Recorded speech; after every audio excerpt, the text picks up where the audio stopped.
Merci beaucoup Déborah. Donc Diana Lemeur, je m'occupe de la communication pour Veolia dans la région donc sud PACA ainsi qu'en Corse. Alors pourquoi Veolia ici maintenant sur ce sujet?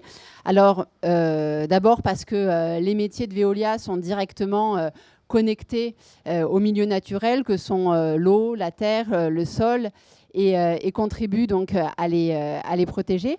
Et participer à ce congrès de l'UICN, c'est s'engager à co-construire des solutions aux côtés des autres acteurs, à mettre en œuvre donc pour protéger les milieux naturels et la biodiversité, et puis aussi accompagner les territoires vers des modèles plus écologiques, plus résilients.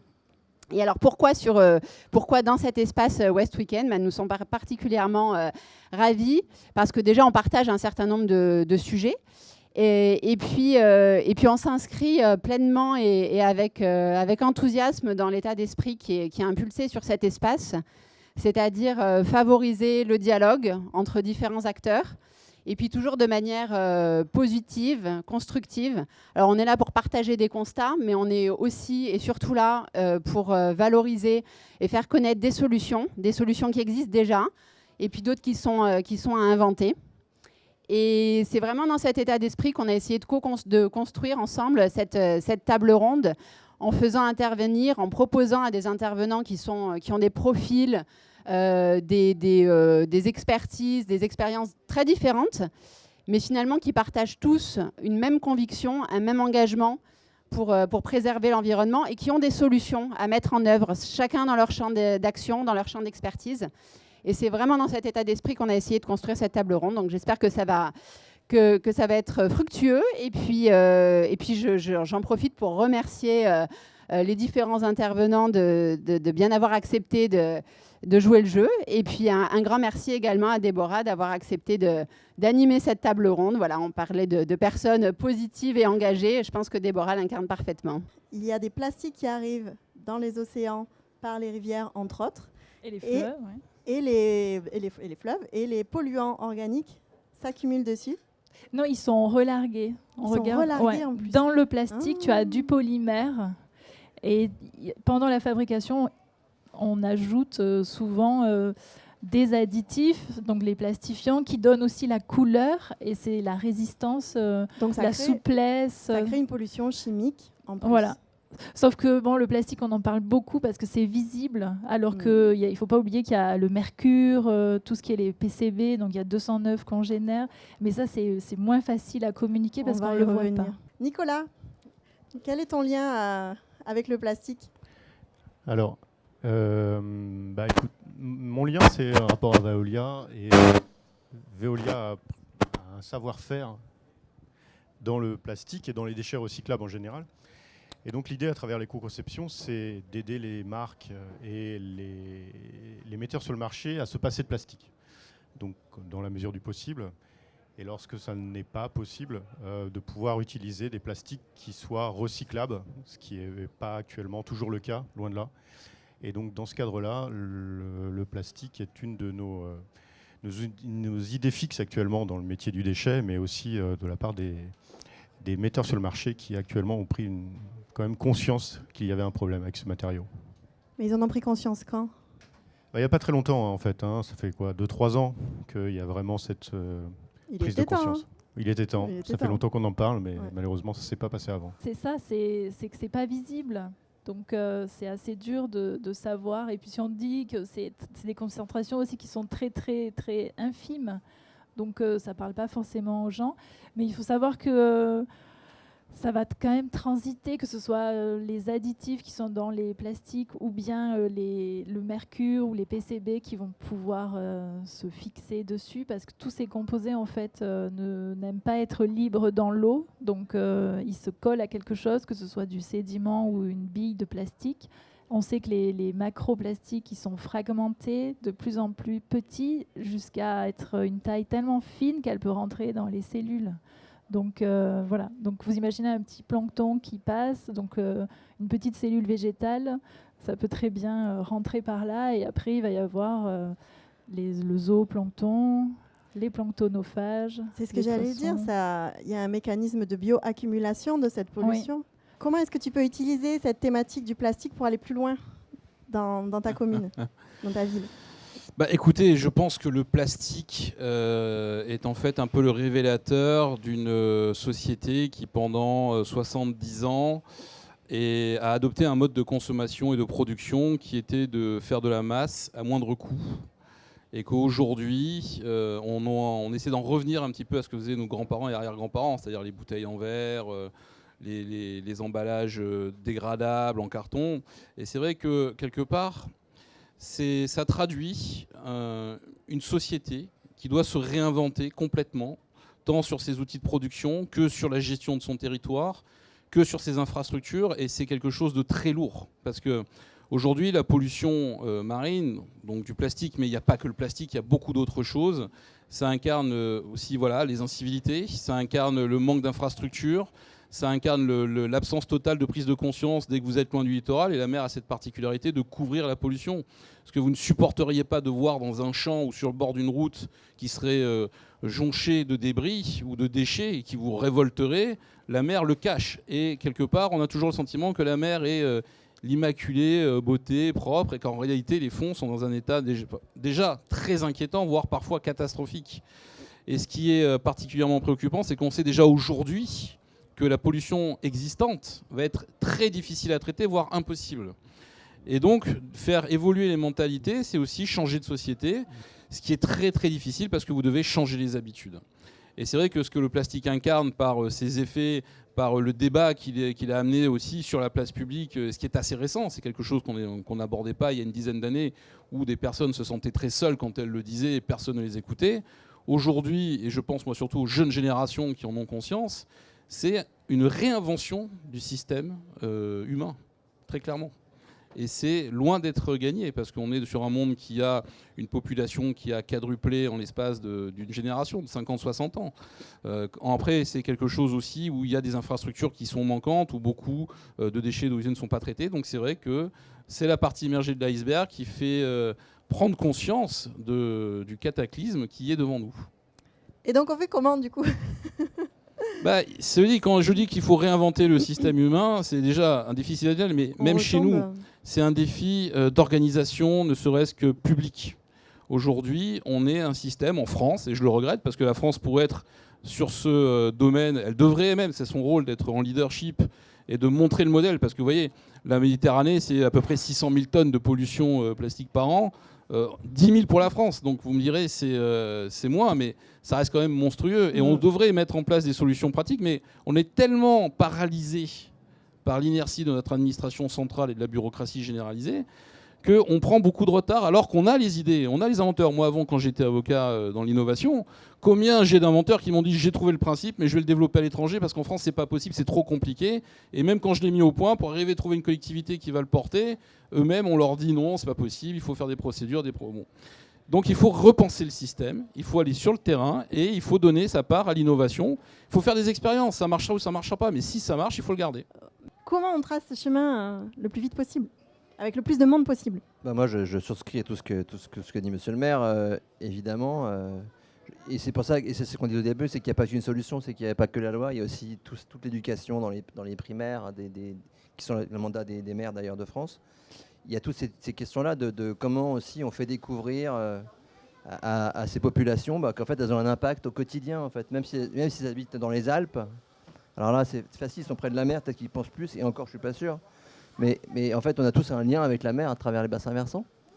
Et donc, nous, on a mis en place une charte fleuve sans plastique pour les dernières municipales, et qui a été signée par à peu près 200 maires, notamment des grandes villes, parce qu'il y a beaucoup de maires écolos qui ont gagné des grandes villes aux dernières municipales, avec l'ARB, avec la CNR, avec la Compagnie nationale du Rhône. Enfin, c'est un projet qui donne des pistes, en fait. On n'est pas là pour vérifier, on n'est pas là pour fliquer, mais on donne des pistes de réflexion dans 4 différents thèmes qui sont dans les mandats des maires, en fait. Et les achats, vous en avez parlé, l'achat d'une mairie, c'est Epsilon aussi, mais dans le bâtiment, il y a beaucoup de plastique aussi, c'est un sujet. On ne parle jamais, dans le bâtiment, il y a énormément de plastique qu'il va falloir qu'on rationalise un peu dans le futur. Mais je suis d'accord avec vous, en fait, le problème, c'est que si on se dit que c'est pas possible, on n'ira jamais. Et je crois qu'il faut prendre les choses step by step, et à votre niveau local, Il faut essayer de le faire au niveau des ONG, au niveau de tous les... Et on sent que tu mentionnais qu'il y a plus de maires qui sont du côté écolo maintenant. Est-ce que l'impact que vous avez en termes d'éducation, que ce soit sur les enfants ou sur les adultes, vous mesurez une certaine amélioration de la réponse des gens? On mesure beaucoup l'amélioration de l'intérêt déjà. Déjà l'intérêt, c'est déjà une grosse chose. Ouais. Mais il faut toujours voir le verre à moitié plein, plein, parce que c'est pareil que pour le climat, pour la biodiversité en fait. Il faut être optimiste, il faut regarder devant. Et souvent, quand on parle de plastique, on est tellement plombé par l'enjeu, par la difficulté. Je parlais récemment que ce sujet de plastique, il n'est pas que franco-français. En fait, il est européen, il est international. C'est une concurrence entre les chaînes de valeur et même les économies. Et donc, si on veut un jour avoir une échelle aussi importante à l'échelle internationale, il faut avoir un traité sur le plastique. C'est encore une loi de plus, tu vas me dire. Mais il faut avoir un traité sur le plastique pour enligner, comme on l'a fait sur les CFC, il y a le protocole de Montréal, il y a une 40aine d'années. Il faut arriver à avoir un traité sur le plastique pour se séparer des résines qui sont ni recyclables, ni toxiques, qui y en a plein encore aujourd'hui. Se séparer des additifs qui sont, sur les 2000 additifs qu'on utilise aujourd'hui, tous ceux qui sont encore trop problématiques pour l'environnement et pour la santé humaine. Et il faut prioriser les choses en fait. Est-ce que dans tes recherches, on voit des changements qui vont dans la bonne direction de certains polluants? Ne dis pas non, s'il te plaît. Est-ce qu'on voit au moins une diminution de l'augmentation? Non? Non, mais il y en a, ça n'augmente pas, si tu veux. Des phtalates, donc il y a des additifs, certains ne vont pas augmenter le long de la chaîne alimentaire. Ça veut dire qu'ils vont être très concentrés dans les premiers maillons, donc tout ce qui est planctonique, et moins vers les poissons. Mais par contre, en fait, ce qui est bien avec le plastique, c'est que ça rassemble quand même, on le voit aujourd'hui, un industriel, un homme politique, élu, chercheur et ONG. Donc rien que ça c'est vers ça qu'il faut aller en fait. Les solutions, elles vont marcher si chacun, on arrive à travailler ensemble, parce que peut-être que ONG et scientifique, c'est plus facile.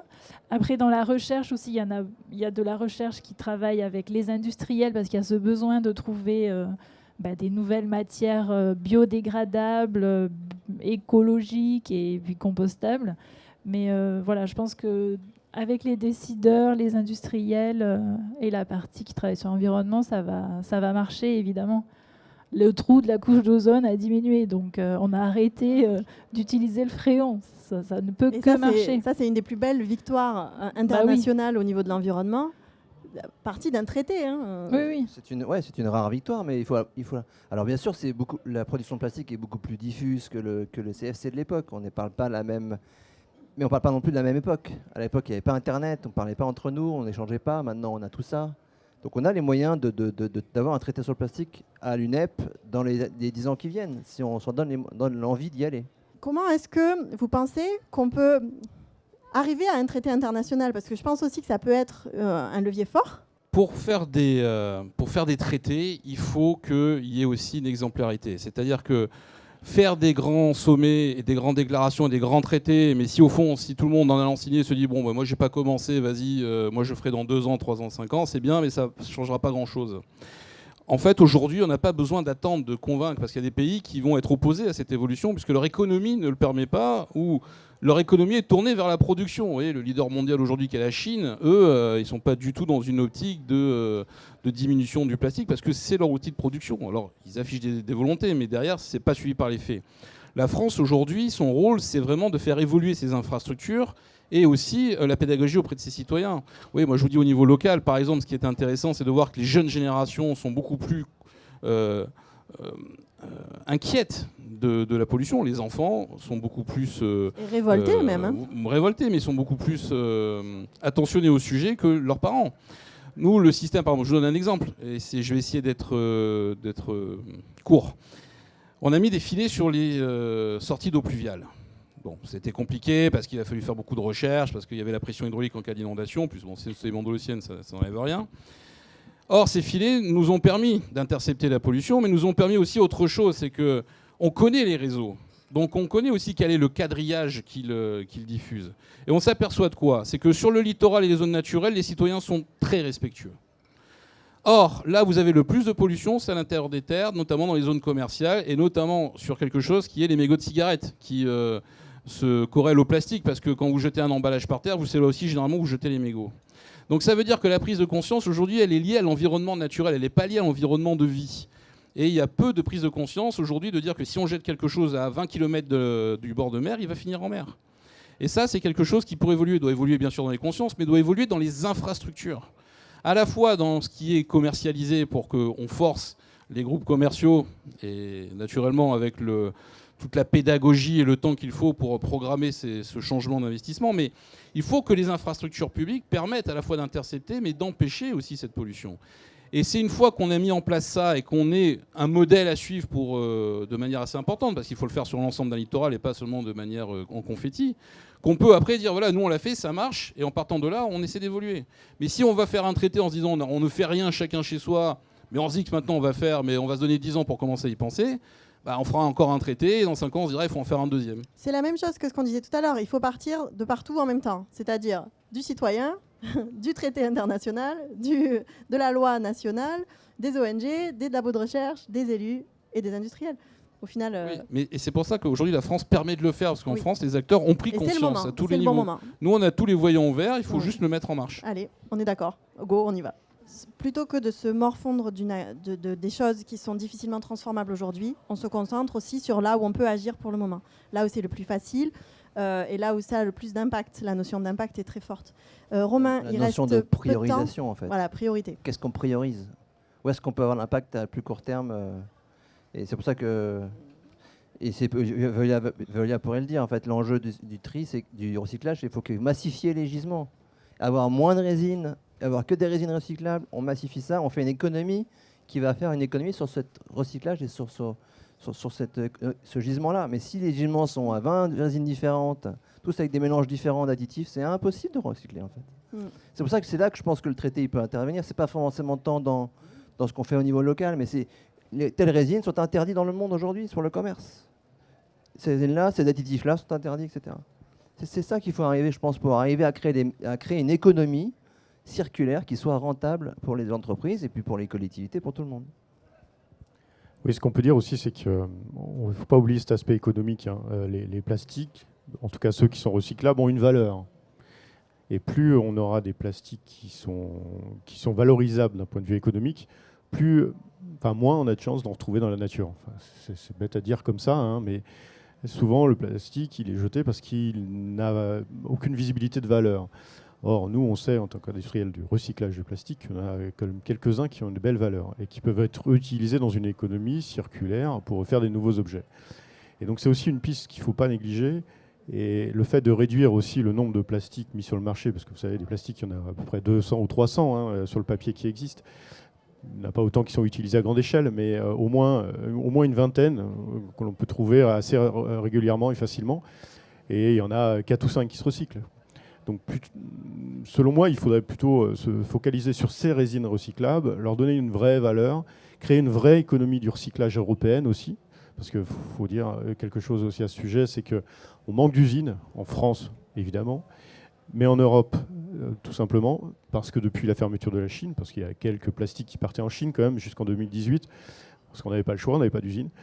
On a maintenant beaucoup de plastiques qui sont sur les marchés pour être recyclés et pas assez d'usines pour pouvoir les manger.